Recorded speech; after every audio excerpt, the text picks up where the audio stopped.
सुभद्रा योजना पर आसला बड़ खबर। सुभद्रा योजना रे नुआ करी पंजीकरण आरंभ होगाकू जाउछि। तेबे आसंता काली एप्रिल 1 तारिख एप्रिल 1 2026 रे नूतन करी पंजीकरण आरंभ करि परिबे।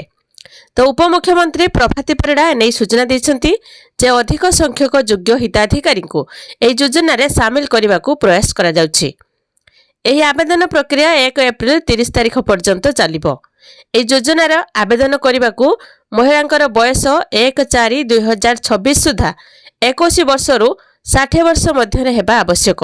योग्य विवेचित हिताधिकारी माने 2026-27 आर्थिक वर्षरू वार्षिक 2टी किस्ती रे मोट 10,000 टंकार सहायता राशि पाई परिबे।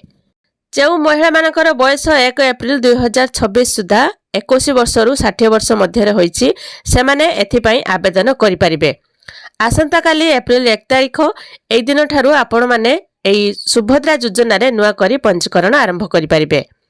जो माने एई पर्यंत एई योजना रे शामिल होई नांती से माने नुआ करी आवेदन करि परिबे। एथिपाई आपण माने साधारण सेवा केंद्र रे आवेदन करि परिबे एवं आम सेवा केंद्र रे मध्य आवेदन मध्य होई परिबो। एई सुभद्रा पोर्टल जरिया रे पंजीकृत करि परिबे महिला माने। अंगनवाड़ी केंद्र एवं सीडीपो रे निशुल्क फॉर्म मिल परिबो।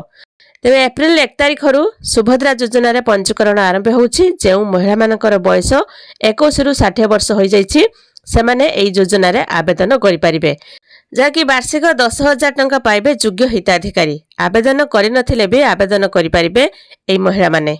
आपण माने सुभद्रा योजना रा टंका पाउछन्ते कि नहीं कमेंट रे जणेबे और वीडियो को लाइक करिवे। चैनल सहित जोड़ी होई रहबा पई चैनल को सब्सक्राइब करी साइड रे आस्था बेल आइकन क्लिक करी ऑल सिलेक्ट कर नेबे।